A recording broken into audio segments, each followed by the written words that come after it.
Jedne hladne večeri zimske, u gradu punom užurbanih ljudi, devojčica bosa ulicom luta i za toplinom svog doma žudi. Hoda lagano, zima je štipa, bosa i nožice mraz ujeda, šibice nosi, želi da proda, ali niko od ljudi ne gleda. Pomalo tužna i mnogo sama, sede u uglu između dve kuće. Zima je štipa, zima je slama, a ona nema odeće vruće. Pomisli da šibicu kresne jednu, da ugreje plamen mali, ali se bojala očevih reči, jer se njen tata nikad ne šali. Ipak, kresnu kresivo meko. Svetlost obasja malenu dušu, zasija plamen ko onaj pravi, javi se velika, gvozdena peć, prava i topla u snu kao na javi. Kako je lepa, kako je sjajna, puna topline i puna žara, gvozdena, jaka, prelepa, sa puno mesenganih šara. Gori, pa ne sade plamičaka, devojčica kresnu šibicu drugu koja se zalepi kao čičak. U svetlosti vide sto sa mnogo hrane, pečenu gusku, jabuku, lušu. Jao, što je hrane pun, pečena guska, jabuke, šljive, slatkiša koliko mi duša želi. Kako je lepo, kako je slatko. To me raduje, to me veseli. Nestade slike čim plamičak nežni splasnu. Odnese tiho slatkiše, jabuke i gusku slasnu. Kresnu ponovo. Svetlo se javi velika, jaka. U svetlosti slika lepa i sjajna, prekrasna jelka sa 1000 sveća, lepša od one što kod trgovca vide, mnogo lepša koliko se seća. Svećice jelke gore, trepere, u svetlosti svojoj penju se sve više, postaju daleke, srebrne zvezdice u noći tihe. Gorite sveće malene, gorite, svetlite, male šarene. Jelka je prelepa, velika je kao prava, puno ukrasa sa zvezdom na vrhu, raduje decu u toplom domu, donosi Božić u pravom ruhu.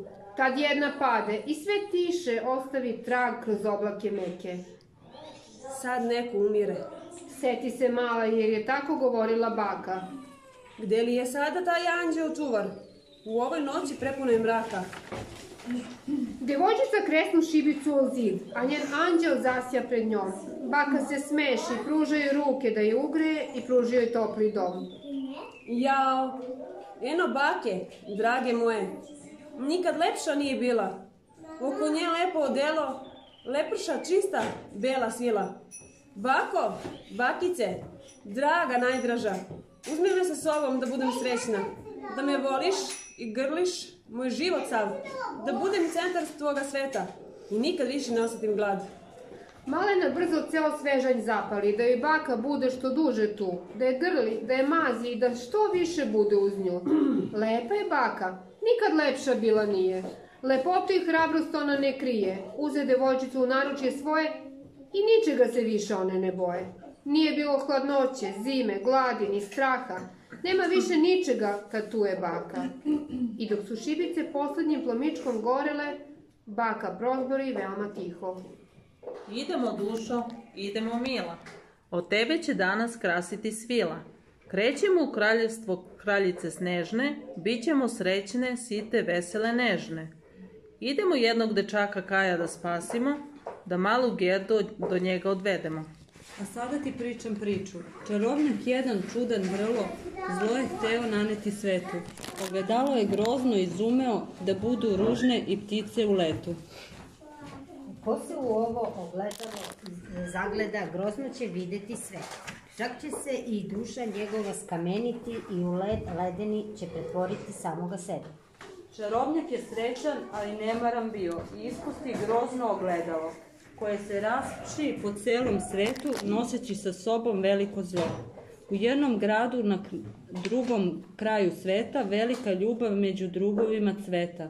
Na prozoru nerazdvojni Kajo i Gerda, zavidi im na prijateljstvu samo ko ih gleda. Odjednom oštri komadić upade Kaju u oko. Dok je pahuljice sa Gerdom gledao, poče tada Kajo da se menja na široko, da se hladi kao santa leda. Kajo je Gerdu zaboravio brzo. a ona je bila veoma tužna. Tada ga i snežna kraljica uze i počinje priča veoma ružna. Kaja dugo nema, a ja ga usamljeno čekam. Nadam se da će od nekud doći i da će se pojaviti iz daleka. Kad vide da njenog druga nema, Gerda krenu na put sama. Htela je po svaku cenu da ga pronađe, da joj se srce više ne slama. Naći ću ja Kaja mog, makar na samom kraju sveta, jer čuo da je kraljevstvu jednom, gde snežna kraljica šeta. Ha, ha, ha, smešne li devojčice čudo od deteta? Ona misli meni da smeta. Neću joj dozvoliti da Kaja odvede i njegovo srce ponovo zavede. Smotana mala, misli da je igra, sa mnom neka šala. I tako se priča nastavlja. Gerda neumorno Kaja traži, obraća se svima na putu, seljanima, devojčici i ledenoj straži. Razgovarala je sa kraljicom i kraljem i išla putanjom kroz šumu sve daljom. Krenula je na severu hrabra i jaka, sve dok je nije srela ova baka. Uputnih je da polarnu svetlost traži i da je sigurno Kajo tamo čeka, mada je sigurno hladan i bezdušan i ne zna da je ona došla iz daleka. Ha, ha, ha. Hoda tako Gerda sama, kroz polarnu svetlost i hladnoću. Ide kroz šume i sante leda, bori se danju, probija noću. Napokon ugleda dvorac snežni i uđe brzo kroz hol u njega. Protrča kroz sve sobe iste, okovane u sante leda. Odjednom ugleda kraj prestola Kaja i snežnu kraljicu pokraj njega. Ako ga ona poljubi sada, postaće kip i santa leda. Ne. Brisnu jako hrabra Gerda i zagrli Kaja tada još jače. Led se sa njegovog srca otopi, kad Gerda iskreno poče da plače. Jao tuge moje, jao sreće jače, ljubavi moja i srećo draga, koliko ti je hrabrosti trebalo da dođeš do ovog ledenog praga, nikada više dozvoliti neću da neko tebi naruši sreću. Snežna kraljica prihvati poraz i shvati da je njihova ljubav jaka. Ode u vrtlogu svojih kristala, tako vam priča ova baka. A Kajo i Gerda srećni i čili kući se vratiše, veseli bili. Dođi i ti, draga moja, idemo i mi tražiti sreću. Bićeš i ti srećna i mila i nikada te više napustiti neću. Hvala puno, bravo za nas!